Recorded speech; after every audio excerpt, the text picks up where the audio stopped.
साल था 1947 और भारत के स्वतंत्र होने के बाद रियासतों का विलय प्रारंभ हो चुका था।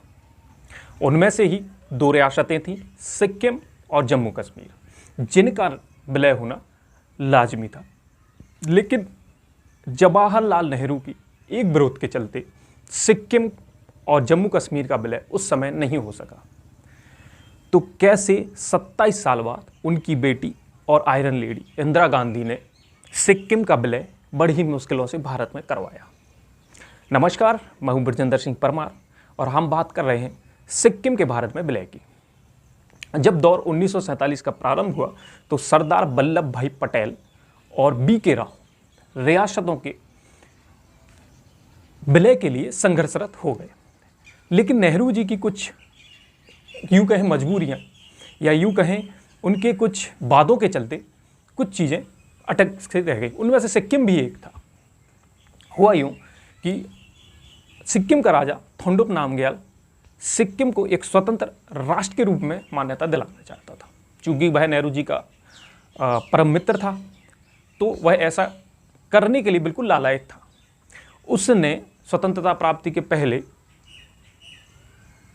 दार्जिलिंग को भी सिक्किम में मिलाने की एक पूरी प्लानिंग की थी, जो कि असफल रही। लेकिन आज़ादी के बाद उसने सोचा कि हम नेहरू जी के मित्र होने की वजह से सिक्किम को स्वतंत्र राज्य घोषित करवा लेंगे। इसका विरोध सरदार वल्लभ भाई पटेल और BK राव ने किया।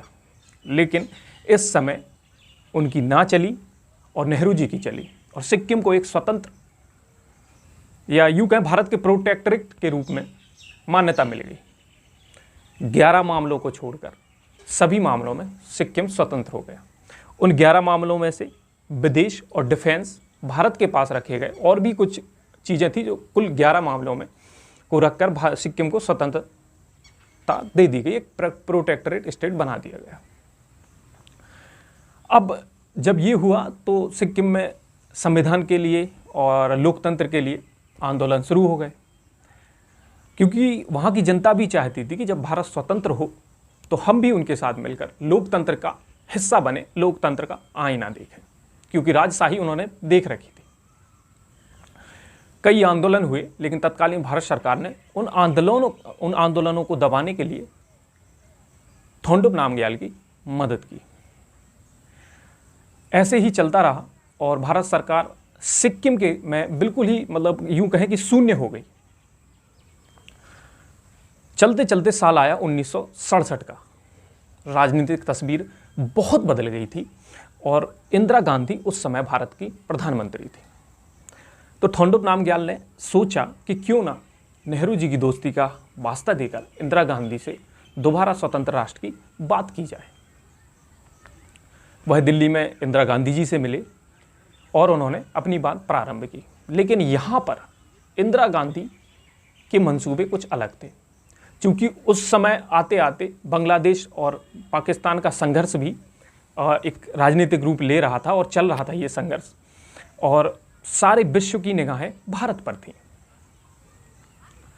इंदिरा गांधी जी ने कुछ समय के लिए रोकी और चूंकि थोंडुप नामग्याल इन चीज़ों को लेकर संयुक्त राष्ट्र में जाने की भी सोचने लगा, तो इंदिरा गांधी जी ने एक मीटिंग बुला ली।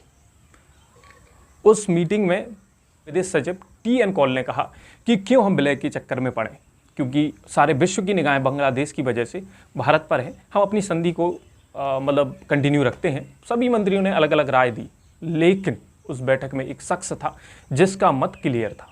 वो थे सेनाध्यक्ष सर मानेकशॉ, और उन्होंने स्पष्ट रूप से कहा कि आप कुछ भी निर्णय करें, लेकिन सिक्किम में चाइना के चलते मेरे को सेना को तैनात और ऑपरेशन की खुली छूट चाहिए।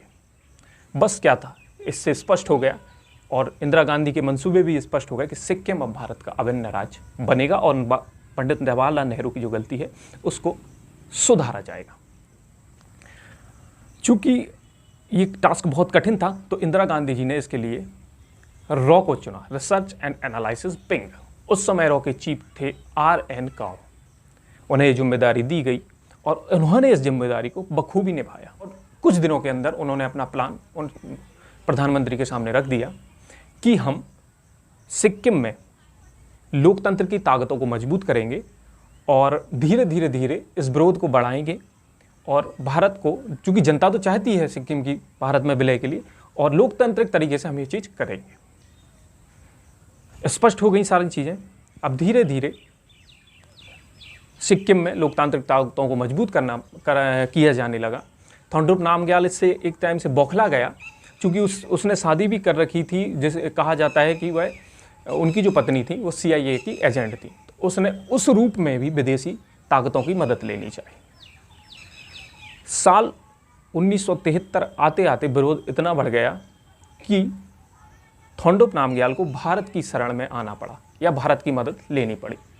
उस समय ये समझौता हुआ कि भारत निर्वाचन आयोग की देखरेख में सिक्किम में विधानसभा के चुनाव संपन्न होंगे और फिर आगे की कार्रवाई स्पष्ट रूप से की जाएगी। ऐसा ही हुआ और जो लोकतंत्र के सेनानी थे, या यूँ कहें जो भारत के पक्षधर थे, दोरजी काजी, उनकी पार्टी सिक्किम कांग्रेस ने 32 में से 31 सीटों पर बहुमत काबिज किया। अब ये काम तो रॉ अपना कर चुकी थी। अब दूसरी चीज़ थी, क्योंकि सिक्किम की डेमोक्रेसी को देखते हुए वहाँ पे नेपाल और भूटान और अलग अलग रूप की डेमोक्रेसी, अलग अलग रूप की जनता है, तो इन 31 सदस्यों को दोरजी काजी के पक्ष में बांधना बहुत बड़ी चुनौती थी रॉ के लिए। लेकिन रॉ ने ये कर दिखाया और सबको बांध कर रखा और एक ऐसा प्रचार कराया कि अगर आप भारत में सम्मिलित होते हैं तो दार्जिलिंग का विकास आप देख रहे हैं, उसी प्रकार से सिक्किम का विकास होगा। नई दिल्ली से जब हरी झंडी मिली तो एक सत्र बुलाया गया और उसमें एक प्रस्ताव पारित किया गया। अच्छा, उससे पहले ये जब घटनाएं चल रही थी तो राजभवन को भी ओवर पावर कर लिया गया भारतीय सेना के द्वारा, क्योंकि बिना राजभवन के अनुमति के जो था मीटिंग बुलाना या मंत्रिमंडल की बैठक बुलाना संभव नहीं थी। तो राजभवन को भी उस समय ओवर पावर कर लिया गया। सेना ने इसमें रॉ की मदद की। तब मंत्रिमंडल में एक प्रस्ताव पारित किया गया कि सिक्किम भारत के साथ मिलकर काम करेगा और लोकतांत्रिक शक्तियों या यूँ कहें लोकतांत्रिक संस्थाओं के साथ सिक्किम मिलकर काम करेगा। स्पष्ट हो गया और एक इस पक्ष के या इस मत के पास होने के बाद एक कुछ दिनों बाद एक मत और पारित किया गया कि सिक्किम का भारत में विलय किया जाएगा और इसके लिए सबसे स्पष्ट रूपरेखा रखी गई कि जनमत कराया जाएगा। तो जनमत कराया गया, जनमत संग्रह कराया गया और भारत में जो सिक्किम के विलय के लिए 97% मतलब 97% जनता ने इस पक्ष में वोट दिया कि हाँ, हम भारत में विलय चाहते हैं। चूँकि इसमें कई दौराए हो सकते हैं, कई लोगों ने कहा कि सिक्किम जैसे इलाके में 3 दिन में जनमत संग्रह कराना संभव नहीं है, कई बातें हुई, लेकिन 97% वोटिंग भारत के पक्ष में हुई और यह स्पष्ट हो गया कि अब सिक्किम भारत का हिस्सा बनेगा। एक डॉक्यूमेंटेशन पूरा हुआ, राष्ट्रपति के सिग्नेचर के बाद सिक्किम को भारत का अभिन्न राज्य और 22वां राज्य बना दिया गया। इस प्रकार श्रीमती इंदिरा गांधी आयरन लेडी ने नेहरू जी के स्वतंत्रता के आवेश में आकर जो असामाजिक फैसला लिया था उसको पलट दिया और सिक्किम को भारत का अभिन्न राज्य बनाया और भारत को एक लोकतंत्र के रूप में दुनिया के सामने फिर खड़ा किया। धन्यवाद और जय हिंद।